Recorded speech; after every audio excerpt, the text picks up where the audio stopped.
우리가 예수를 믿어도 자랑하는 것들이 있긴 한데요.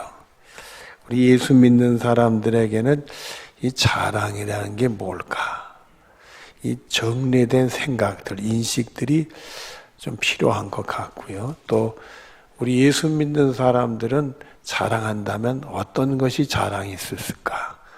그런 것들 여러분들에게 말씀을 드리도록 하겠습니다. 오늘 본문 17절을 보도록 하겠습니다. 그러므로 내가 사도 바울 선생입니다. 예수 그리스도 안에서, 누구 안에서요? 예수 그리스도 안에서. 하나님의 일에 대해서, 무슨 일에 대해서? 하나님의 일에 대해서 자랑할 것이 있거니와, 사도 바울은 예수님 안에서 하나님의 일에 대해서 자랑한다, 이렇게 말을 했어요. 우리들도 예수님 안에서 하나님의 일에 대해서 자랑을 해야 된다. 이 자랑에 대해서 우리가 먼저 정리를 해야 될 말씀이 있습니다. 로마서 4장 2절에 보면은 아브라함에 대한 얘기입니다. 행위로서 의롭다 하심을 받았으면 자랑할 것이 있거니와 하나님 앞에서는 없느니라, 이렇게 했어요. 이 아브라함이 훌륭한 삶을 살았는데 그 사람이 행위로서 의롭게 됐다면 하나님 앞에 자랑할 것이 있겠지만은 없다. 그러니까 어떤 인간적인 건 나로부터 출발한, 세상적으로 판단할 때 사람으로부터 출발한 것들은 우리 예수 믿는 사람은 자랑해서는 안 된다. 이 말씀 우리에게 주는 겁니다. 요한일서 2장 16절 앞에 보면 세상에 있는 모든 것이 육신의 정욕과 안목의 정욕과 이생의 자랑이니 다 아버지께로부터 온 것이 아니요, 이렇게 얘기를 했어요. 그러니까 이게 세상에서 일어난 일들은 육체적인, 인간적인 일들인데 정욕적인 일들, 그리고 자랑스러운, 세상에서는 자기를 좀 드러내고 PR을 해야 되고 뭐 이런 게 있잖아요. 그런 것들은 하나님께로부터 온 게 아니다. 그 언제부터 왔느냐 하면 인류가 타락한 이후부터 그런 게 생기지 않았는가. 사람이 타락한 이후부터는 정욕적이고 자기를 드러내고 자기를 뽐내려는 자랑 같은 게 생겼을 거다. 그래서 고린도전서 15장 31절 뒤를 보면 나의 자랑을 두고 단언하노니 나는 날마다 죽노라. 자기의 자랑을 두고 단언하는데 나는 날마다 죽는다. 우리가 이 자랑에 대한 것들이 속에 되면 아직 내가 그리스도 안에서 죽지 못해서 그렇다, 이게. 어저께 저한테 전화가 왔어요. 신학교 때 같이 공부한 동기 목사한테 오래간만에 전화가 왔어요. 제 기억으로는 1년에 한두 번 이렇게 소식을 전하는 친구 목사인데 갑자기 전화를 가지고 새해 복 많이 받으라고 그래요. 나도 새해 복 많이 받으라고. 그런데 미안하더라고요. 내가 먼저 하지 못하고 나중에 하니까 미안한데 이 친구 목사가 무슨 말을 하느냐. 야, 내가 너한테 전화를 하게 된 이유가 있대요. 그 무슨 이유냐 했더니 제가 신학교 3학년 때 그때 우리 신학교 교수님 중에 은사 중에 한 분이 못술병이 걸려가지고 서울대병원 입원해서 사경을 헤매고 있을 때 제자들이 한번 기도회를 해야 되지 않느냐 해서 기도회를 했어요. 그때 그 교수님을 위해서 기도를 하는데 절보로 특송을 하라고 해가지고 제가 특송을 했거든요.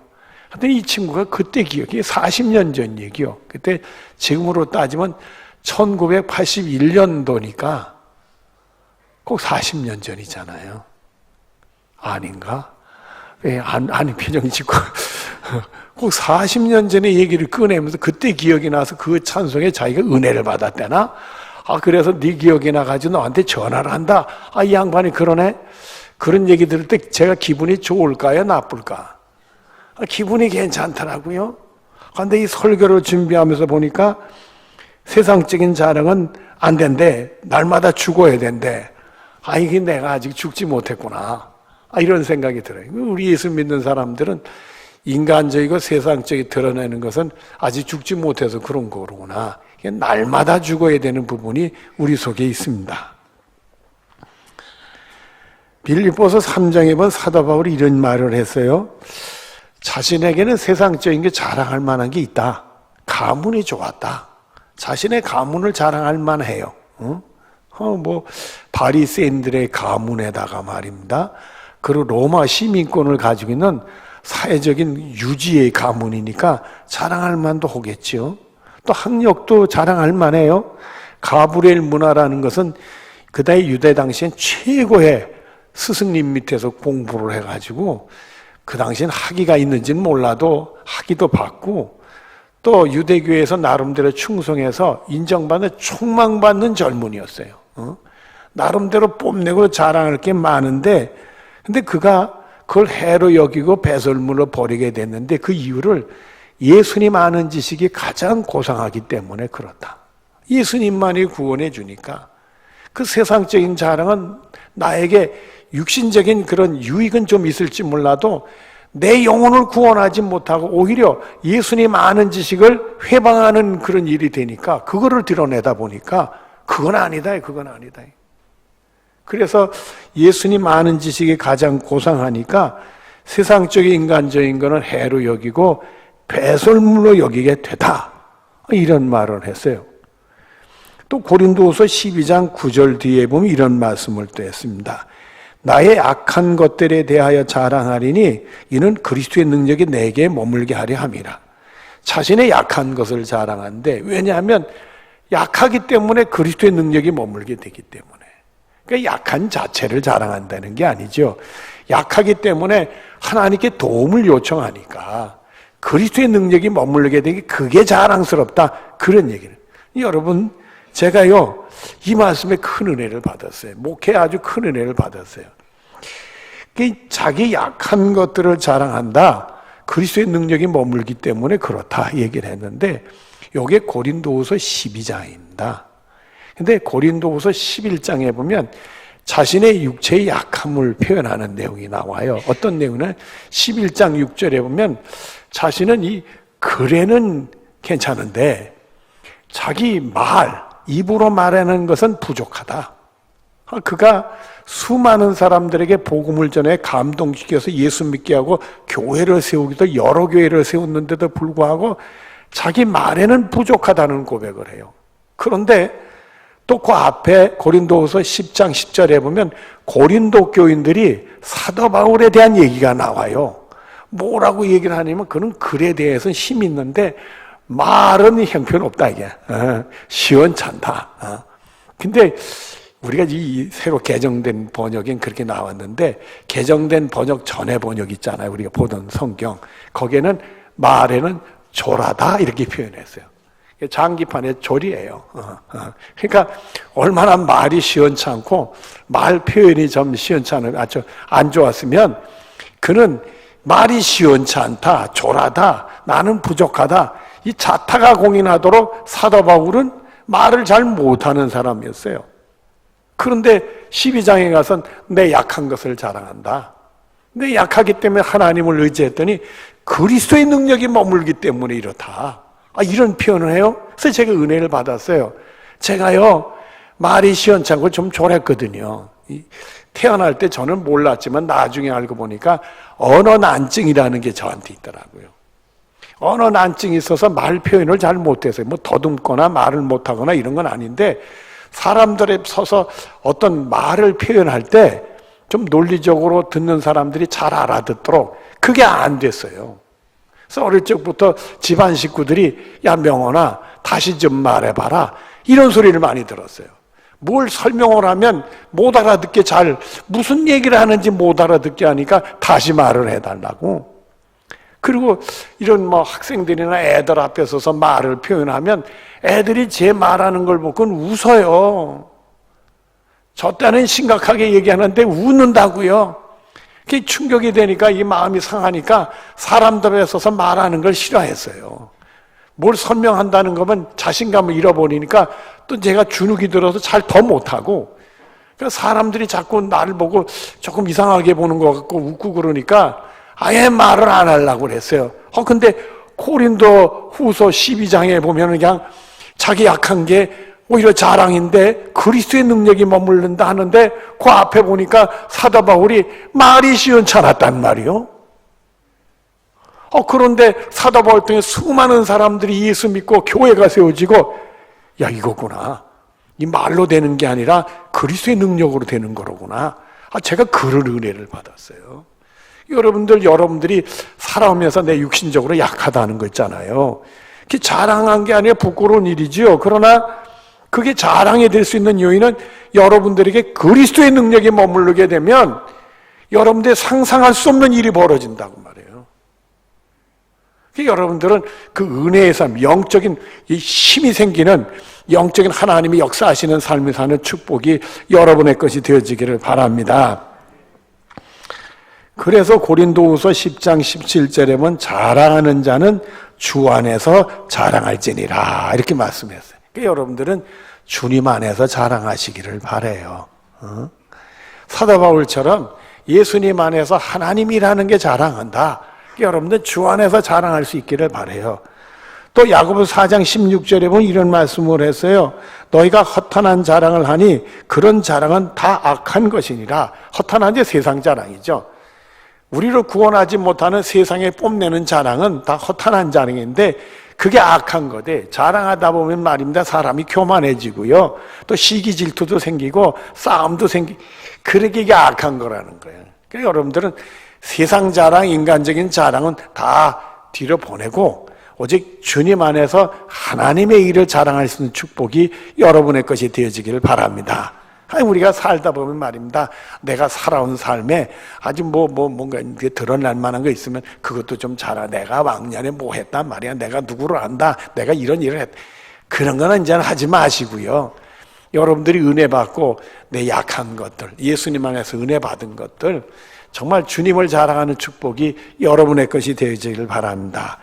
그래서 갈라디아 6장 14절에 보면 우리 주 예수 그리스도의 십자가 외에 결코 자랑할 것이 없나니 이렇게 말씀을 했어요. 그러니까 여러분들은 예수님과 그 십자가만 자랑하는 축복이 여러분의 것이 되어지기를 바랍니다.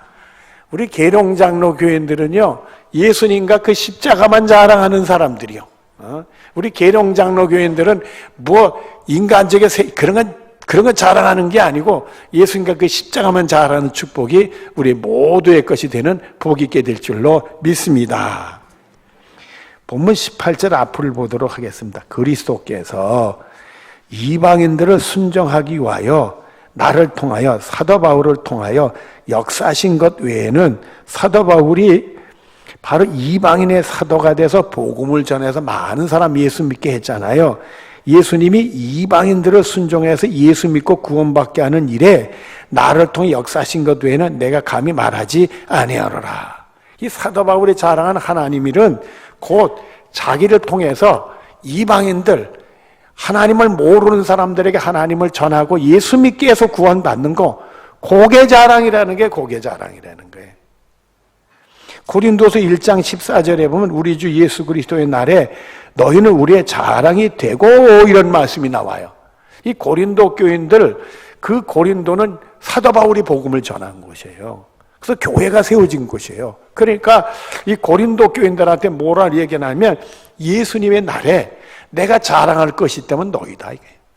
또 데살로니가 전서 2장 19절에 보면 우리의 소망이나 기쁨이나 자랑의 면류관이 무엇이냐? 그가 강림하실 때, 예수님이 강림하실 때 우리 주 예수 앞에서 너희가 아니냐? 이 데살로니가 교회도 사도 바울이 복음을 전해서 예수 믿고 교회가 세워진 곳이에요. 그 사도 바울의 자랑이라는 것은 복음 전해서 예수 믿고 교회가 세워진 것, 이게 자랑이라는 거예요. 예수님이 땅에 재림하실 때 자기가 자랑거리가 있다면 그거는 바로 고린도 교회든지 데살로니가 교회든지 예수 믿고 신앙생활하고 교회가 이게 자랑이라는 거예요. 그래서 본인은 예수님 안에서 하나님이 일한 것이 자랑이다, 그런 표현을 했어요. 그러니까 여러분들도 예수님 안에서 하나님이란 거, 그걸 자랑하는 축복이 여러분의 것이 되어지기를 바랍니다. 또 골로새서 1장 24절 뒤를 보면 그리스도의 남은 고난을 그의 몸된 교회를 위하여 내 육체를 채우리라. 그리스도의 남은 고난이다, 이런 표현이 있고 주의 몸된 교회를 위해서 내 육체를 채운다. 예수님의 고난이 부족하니까 내가 채운다, 이런 말은 아닙니다. 예수님이 주의 몸된 교회를 해서 자기 자신을 희생한 것처럼 나도 나 자신을 희생해서 교회를 세우는 일에 자기를 희생하는 섬김이 있다. 그 얘기를 하는 겁니다. 또 갈라디아 4장 19절에 보면 너희 자녀들아 너희 속에 그리스도의 형상을 이루기까지 다시 너희를 위해 해산하는 수고를 하노니, 사도 바울이 여인들이 아기를 출산할 때 해산하는 고통은 생명을 거는 고통이요. 저도 한번 우리 교회 그 교육전도사님 옛날에 그 해산하는 고통인데 출산이 안 돼가지고 병원에서 급하게 불러가지고 갔어요. 갔는데 아기 바로 낳기 직전에 자연분만을 시키려는데 안 돼가지고 그 사모님이 몸이 작아요. 근데 아기가 너무 컸던가 봐. 그래가지고는 배가 이게 터지게 생긴 거예요. 그러니 큰일 나가지고 의사들도 이거 어떡하느냐고 걱정하니까 막 급하게 저를 불러가지고 제가 뛰어들어가서 사모님에서 막 기도를 하고 그랬는데 하나님으로 자연분만 그래 다행히 됐어요. 됐는데 그 사모님 얼굴 보는 순간에 뭘 느꼈느냐 하면, 야, 이거 아기 출산하는 것은 생명을 거는 거구나. 그 사모님 얼굴이 잊혀지질 않아. 얼마나 그 얼굴이 그냥 뭐 빨갛게 돼서 뭐 얼굴이 붓고 그런데 너무 애처롭고 불쌍하더라고요. 저런 고통이 있구나 그걸 느꼈는데, 사도 바울이 이 갈라디아 교인들이 그리스도의 형상을 단순히 예수만 믿는 게 아니라 예수님이 형상 닮아가는 성숙된 그리스도인들을 위해서 해산하는 수고를 한다, 이런 말씀을 했어요. 이처럼 자기를 희생해서라도 어떻게 어떤 수고를 하더라도 하나님의 일을 한다면 그것이 자기의 자랑이라고 사도 바울은 얘기하고 있습니다. 그러니까 여러분들도 은혜 받고요, 기회가 있는 대로 하나님 기뻐하시는 하나님을 오시기를 바라요. 그리고 예수님 오신 날, 예수님 내가 이랬잖아요. 그래서 그거 자랑할 수 있는 축복이 여러분의 것이 되어지길 바랍니다. 세상 자랑은 아무것도 아니에요. 부끄러운 거요. 본문 18절지로 19절 앞을 봅니다. 그 일을, 그리스도 안에서 하나님이라고 자랑하는 일을 말과 행위로 표적과 기사의 능력으로 성령의 능력으로 이루어졌으니, 그 일을 하는데 말로도 하고 행위도 하고 표적도 나타나고 기사의 능력으로 했는데 결국은 성령의 능력으로 이루어졌다, 이렇게 됐어요. 결국은 이 사도 바울이 하나님의 일하는 것은 성령의 능력으로 그를 했다니, 자신의 안간이라 자기에게 머물러 주시는 성령의 능력으로 그 일을 했다. 여러분, 성령에는 은사가 있습니다. 고린도전서 12장 8절로 10절을 보면은 어떤 사람에게는 성령으로 말미암아 지혜의 말씀은, 이 지혜의 말씀은 그 영혼이 감동받아서 예수 믿고 구원받는 삶의 현장에서 예수님의 이름으로 하나님의 능력을 체험하는 그 말씀이요. 그래서 이 지혜, 하나님 정말 구원받는 그 문제를 풀어가고 해결하고 승리케 하는 그 지혜의 말씀이 성령이 역사할 때 은사가 나타나면 그 지혜의 말. 어쩌면 내가 그 말을 그렇게 잘하는지 기가 막힌 말을 하는 거예요. 그 사람이 그 말씀을 듣고 그 말씀대로 했더니 하나님의 구원을 받게 했단 말이요. 또 계속되는 말씀, 어떤 사람의 같은 성령으로 지식의 말씀을, 세상에 내가 어떻게 그런 지식이 풍부한지 그저 하나님의 신령한 지식들이 내 입에서 쏟아져 나오는 거예요. 사람들이 그 말씀을 듣고 감동받는 놀라운 얘기들이 나오는 거예요.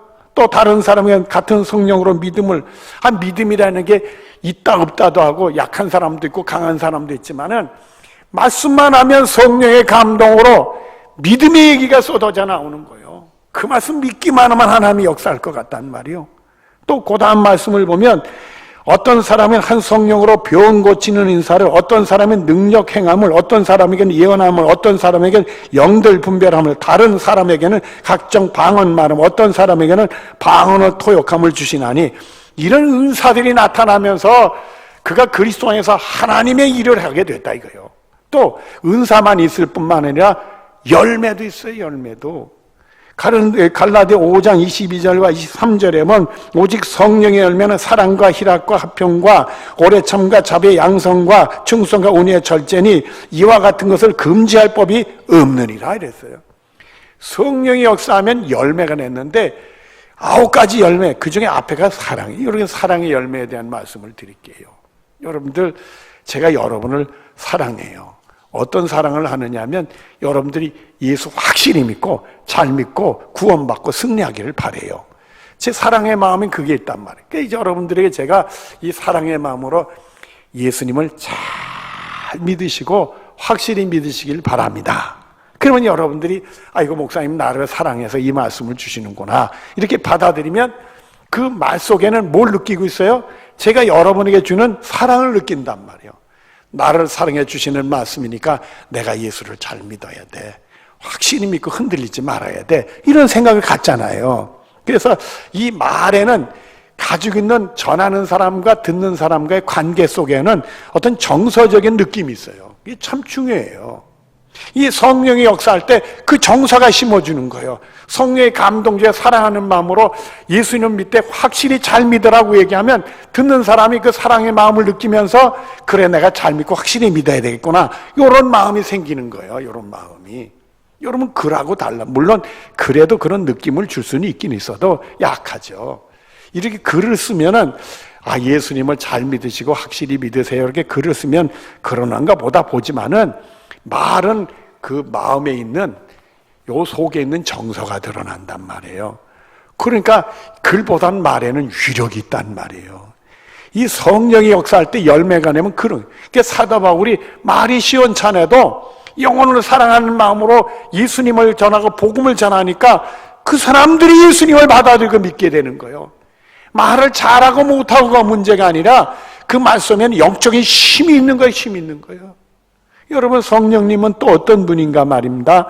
고린도전서 2장 10절에 보면은 성령은 모든 것도 하나님의 깊은 것까지도 통달하시느니라. 성령님은 성령 하나님이니까 하나님의 깊은 것까지도 통달하고 계신다는 거예요. 또 요한복음 16장 13절에 보면 진리의 성령이 오시면 진리의 성령님이 우리에게 오시면 그가 너희를 모든 진리 가운데로 인도하신다. 하나님의 모든 것 통달하신 성령님이 우리를 구원하시는 진리 가운데 우리를 인도하시고 계신다. 그리고 로마서 8장 11절 뒤를 보면 영이 너희 안에 성령님이 우리 안에 거하시면 예수 그리스도를 죽은 자가 살리신 이가 하나님이 너희 안에 거하시는 영으로 말미암아 너희 죽을 몸을 살리시리라 그랬어요. 이 죽었던 영혼을 살린대요. 그러니까 여러분들 사람이 살았다 해도 죽은 사람 많아요. 여러분들이 살았다 하더라도 숨쉬고 있다 하더라도 삶이 너무 큰 좌절이 와서 낙심하고 절망하면 죽은 사람 같은 거지 뭐.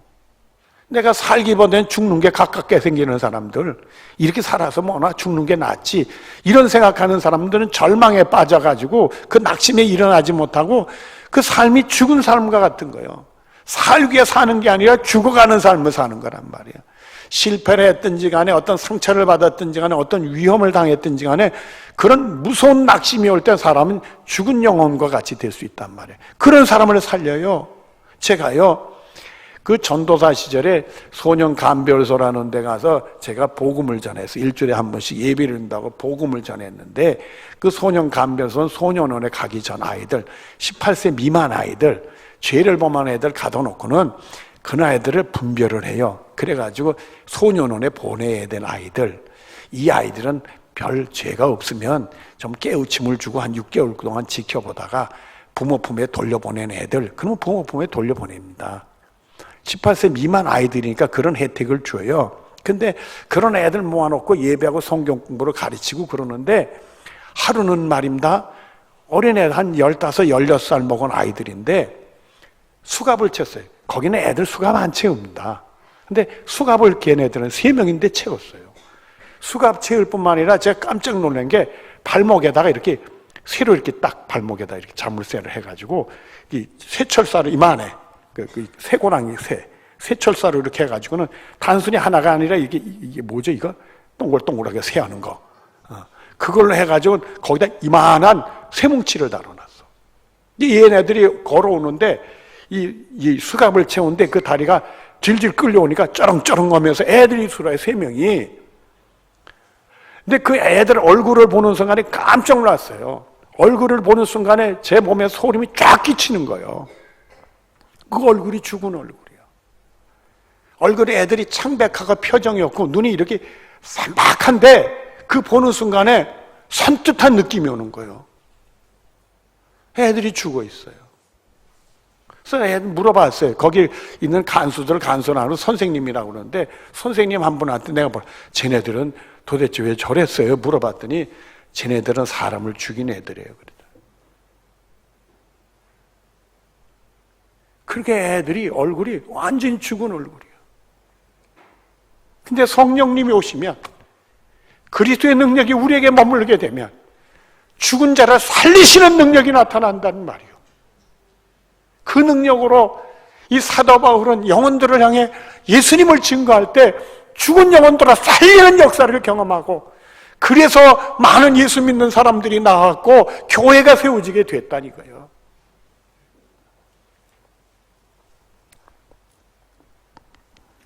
본문 19절 뒤를 보도록 하겠습니다. 그리하여 내가 예루살렘으로부터 두루 행하여 예루살렘으로부터 시작해서 두루 다니며 복음을 전하고 일루리고까지 그리스도의 복음을 편만하게 전하였노라.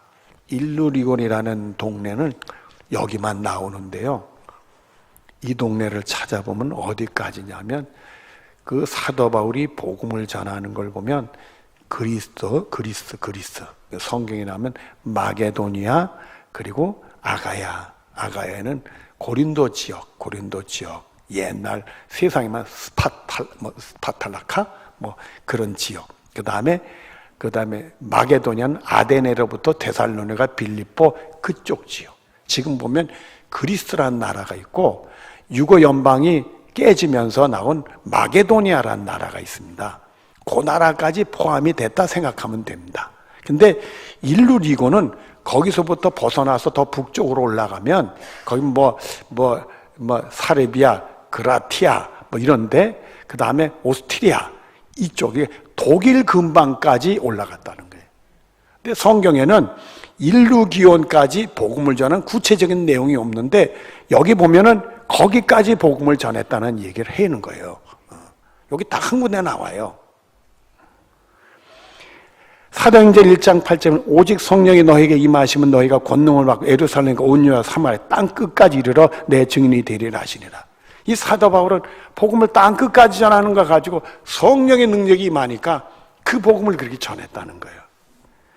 오히려 로마서 15장 23절 24절에 보면 이제는 이 지방에 일할 곳이 없고 또 여러 해 전부터 언제든지 섬 안으로 갈 때 너에게 가기를 바라고 있었으니 이는 지나가는 길에 너희를 보고 먼저 너희와 사귐으로 얼마간 기쁨을 가지고 후에 너희를 그리러 보내주기를 바람이라 이렇게 됐어요. 여기 보면은 사도 바울이 로마 교회에게 가서 로마 교회는 지나가는 길이 되고 그리고는 서바나까지 가기를 바랬다 이런 말을 했어요. 서바나는 지금 말하면 스페인이요. 그 당시는 신대륙이 발견되기 전이니까 스페인은 땅끝으로 본 거예요. 그러니까 사도 바울은 스페인까지 가서 복음을 전해서 땅끝까지 이르게 됐다 이거예요. 근데 성경에는 로마까지 한 기록이 있지 스페인까지 간 기록은 없어요. 근데 스페인에 가면 스페인에는 순례길 이런 것도 있고 그러는데 그 순례길이 종점은 성 야고보 교회가 종점이 됩니다. 그래서 스페인 사람들은 사도 야고보가 자기네 복음을 전해서 예수 믿게 된 걸로 알고 있는데 불행하게도 사도 야고보는 일찍 순교를 해서 스페인에 갈 틈이 없었어요. 그러니까 누군가를 복음 전했는데 사도 바울은 이 서바나까지 거기가 땅끝이니까 땅끝까지 복음을 전하기 소망하고 성령의 감동으로 하나님 기회 주시는 날까지 복음을 전했던 것을 우리가 볼 수가 있습니다. 그리고 오늘 본문 20절 21절을 봅니다. 또 내가 그리스도의 이름을 부르는 곳에는 복음을 전하지 않기를 힘쓰노니 이는 남의 토에 건축하지 아니하며 함이라. 이거는 이미 복음이 들어가는 데서는 자기는 복음 안 전하겠다 이거예요. 그게 복음이 잘 전해졌든 못 전했든 간에 상관없이 이미 다른 사람이 복음 전하는 곳에는 자기는 안 하겠다 이게. 남의 터에 집을 짓는 것처럼 자기는 그런 짓 안 하겠다 이게. 근데 그 이유는 남이 한 일 가서 내가 어떻게 이런 내용이 아닙니다. 그 다음 말씀이 중요해요. 그 다음 말씀을 보면 기록된 바 주의 소식을 받지 못한 자들이 볼 것이요 듣지 못한 자들이 깨달으리라 함과 같으니라. 사도 바울은 이것 때문에 그런 거예요. 사도 바울은 복음을 듣지 못한 사람들이 아직도 많은데 거기 가서 복음 전하는 게 바쁜 것이지 남이 복음 전하는 데 가서 우물쭈물 이런 거 안 하겠다 이거예요. 아직 복음을 듣지 못한 사람들에게 복음을 전하고, 그리고 복음에 대해 받지도 못한 사람들에게 복음을 전해서 그들이 깨우치고 예수 믿는 이 일이 바쁜 것이지, 남들 뭐 이미 복음 전하는 데서 뭐 복음 전하니 아니니 잘하니 못 이런 거 안 하겠다 이게요. 그러니까 기회가 주어지는 대로 복음만 전하려고 그랬어요. 로마서 1장 16절 앞에 보면 내가 복음을 부끄러워하지 하지 아니하노니 이 복음은 모든 믿는 자의 구원을 주 하나님의 능력이 됨이라. 어떻게 해서라도 복음을 전해서 한 영혼에도 예수 믿고 구원받는 하나님의 능력이 나타나기 위해서 그 일을 위해서 최선을 다했다는 얘기입니다. 그래서 사도행전 20장 24절 뒤를 보면 주 예수께 받은 사명 곧 하나님의 은혜의 복음 증거하는 일을 마치려 하면은 나의 생명조차 조금 더 귀한 것으로 여기지 아니하노라. 그래서 사도 바울은 자기 생명 바쳐서 복음을 전하고 마지막 복음 전하다가 순교하고 말았습니다. 그러니까 여러분들, 사도 바울은 그저 하나님의 은혜가 너무 크고 예수 믿지 못하는 사람들이 너무 안 됐고 하나님 구원받지 못하니까 어떻게 해서 복음 전하고 그들이 예수 믿고 구원받기 위해서 자기 삶을 바친 그런 분이었습니다. 이제 말씀을 정리하도록 하겠습니다. 디모데후서 4장 2절 앞입니다. 사도 바울 선생께서 사랑하는 디모데에게 주신 말씀입니다. 너는 말씀을 전파하라. 때를 얻든지 못 얻든지 항상 힘쓰라. 복음 전하는 일에는 때를 얻든지 못하든지 항상 힘쓰라고 디모데에게 말씀을 전했습니다. 여러분, 이 코로나 시절에는 복음 전하기가 어려운 시절이요. 그러나 때를 얻든지 못 얻든지 항상 복음 전하는 것처럼 여러분들도 복음 전하시는 은혜가 있기를 바라요. 예수님만이 구원이잖아요. 예수님 전할 수 있기를 바라요. 또 로마서 10장 14절에 15절에 보면 믿지 않는 일을 어찌 부르리요. 믿음이 없는 사람이 어떻게 예수님 부르겠습니까? 듣지 못한 일을 어찌 믿으리요. 듣지도 못했는데 무슨 놈의 예수님이라는 얘기를 하겠습니까? 전파하는 자가 없이 전파하는 사람이 없이 어찌 들을 수가 있겠냐. 복음을 전해야 된다. 그리고 계속되는 말씀을 보면 보내심을 받지 아니하였으면 어찌 전파리여 기록된 바 아름답도다 좋은 소식을 전하는 자들의 발이여 함과 같으니라. 그래서 여러분들은 예수님 복음 전해가지고 좋은 소식을 전하는 발이 되는, 아름다운 발이 되는 축복이 여러분의 것이 되어지기를 바랍니다. 기도하겠습니다. 아버지, 예수님 자랑하게 하시옵소서. 예수님의 십자가 자랑하게 하시옵소서. 정말 예수님 모르는 이들이 예수 믿고 구원받는 걸 보게 하시옵소서. 그것이 우리의 자랑이 되게 하시고 하나님 아름답게 섬기게 하시옵소서. 그게 우리의 자랑이 될 수 있도록 복을 내려 주시옵소서. 예수님의 이름으로 기도드리옵나이다. 아멘.